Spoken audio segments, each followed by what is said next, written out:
اب اللہ تعالیٰ نے مجھے مال و دولت سے نوازا ہے، اس لیے میں ان کی جانب سے حج کرانا چاہتا ہوں، کیا یہ جائز ہے اور کیا انہیں اس حج کا ثواب ملے گا؟ کہتے ہیں آپ کے اوپر والدین کی جانب سے حج کرانا واجب نہیں ہے، کیونکہ جب خود ان پر واجب نہیں تھا تو اس کا بدل بھی واجب نہیں ہے۔ البتہ اگر تطوعاً ان کی جانب سے آپ حج کر دیں، یعنی نفلی طور پر یا کرا دیں تو جائز ہے، انشاءاللہ انہیں اس کا اجر و ثواب ملے گا۔ البتہ جو ان کی جانب سے حج کرے اسے پہلے اپنی جانب سے حج کرنا ضروری ہے۔ اگر اس نے پہلے اپنا حج نہیں کیا ہے تو اس کا حج بدل کرنا درست نہیں ہے۔ معمر اور مریض آدمی کی طرف سے حج بدل۔ یہاں سائل کہتا ہے ہمارے والد کے پاس اتنا مال ہے کہ وہ اسے حج اور عمرہ کر سکتے ہیں، لیکن بیماری اور بڑھاپے کی وجہ سے سفر کرنے کے قابل نہیں، تو کیا میں ان کی طرف سے رمضان المبارک میں جا کر عمرہ کر آؤں یا حج کے موقع پر جا کر حج کروں؟ کہتے ہیں آپ کے سوال سے بظاہر معلوم ہوتا ہے کہ آپ کے والد نے ابھی تک حج نہیں کیا ہے اور ان کے ذمہ فریضے حج باقی ہے۔ اگر ایسی ہی صورتحال ہو تو رمضان میں جا کر ان کی طرف سے عمرہ کرنے کے بجائے حج کے موقع پر جائیے اور ان کی طرف سے حج اور عمرہ دونوں کیجیے، کیونکہ دوسری صورت میں دونوں یعنی حج اور عمرہ کی ادائیگی ہو جائے گی۔ مگر یاد رہے والد کی طرف سے آپ اسی صورت میں حج کر سکتے ہیں جب آپ اپنی طرف سے پہلے حج کر چکے ہوں، اور اگر وہ فرض حج ادا کر چکے ہوں اور نفلی حج و عمرہ کی بات ہو تو دونوں صورتیں جائز ہیں۔ رمضان المبارک میں جا کر ان کی طرف سے عمرہ بھی کر سکتے ہیں اور حج کے موقع پر جا کر حج بھی کر سکتے ہیں۔ دوسری صورت زیادہ بہتر ہے، مگر کبھی کبھی اس کے لیے منظوری نہیں ملتی تو رمضان میں عمرہ کر لینا ہی کافی ہے۔ کیا صحت مند اور تندرست آدمی اپنی جانب سے حج بدل کرنے کے لیے کسی دوسرے شخص کو بھیج سکتا ہے یا نہیں؟ کہتے ہیں تندرست اور حج کی قدرت رکھنے والے شخص کے لیے جائز نہیں ہے کہ اپنی جانب سے فرض حج ادا کرنے کے لیے کسی اور کو بھیجے۔ اس پر علماء کا اتفاق ہے۔ امام ابن قدامہ کہتے ہیں وہ شخص جو خود حج کرنے پر قادر ہو اس کے لیے کسی اور کو اپنی جانب سے فرض حج کرنے کے لیے بھیجنا بالاجماع جائز نہیں ہے۔ امام ابن باز رحمہ اللہ کہتے ہیں صحیح قول کے مطابق نفلی حج میں بھی اس کے لیے جائز نہیں کہ کسی دوسرے کو اپنی جانب سے حج کرنے کے لیے بھیجے، اس واسطے کی حج عبادت ہے اور عبادات اصل میں توقیفی ہیں، اور شریعت میں میرے علم کے مطابق اس کا جواز وارد نہیں ہے۔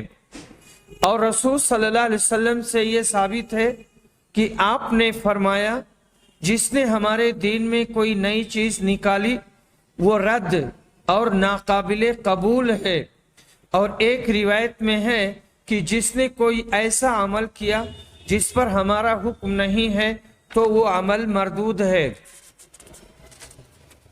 عمرہ بدل کرنے کا حکم۔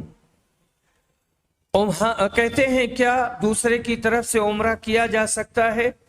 تو کہتے ہیں ہاں، عمرہ بھی دوسرے کی طرف سے کر سکتے ہیں، بشرطے کہ جس کی طرف سے عمرہ کر رہے ہیں وہ انتقال کر چکا ہو یا بڑھاپے یا بیماری وغیرہ کی وجہ سے وہ سفر سے قاصر ہو اور اس کی شفا یابی کی بظاہر امید نہ ہو۔ ایک شخص رسول صلی اللہ علیہ وسلم کے پاس آیا اور عرض کیا کہ اے اللہ کے رسول، میرے والد بہت بوڑھے ہو چکے ہیں اور سواری پر بیٹھنے اور حج کرنے کی استطاعت نہیں رکھتے ہیں، تو کیا میں ان کی طرف سے حج و عمرہ کروں؟ آپ نے کہا حج ان ابی کا واتمر، تم اپنے والد کی طرف سے حج اور عمرہ کرو۔ نسائی جلد نمبر 5 صفحہ نمبر 117۔ اس سے معلوم ہوا کہ جس طرح معذور شخص کی طرف سے حج کر سکتے ہیں اسی طرح عمرہ بھی کر سکتے ہیں۔ وآخر دعوانا الحمد للہ رب العالمین۔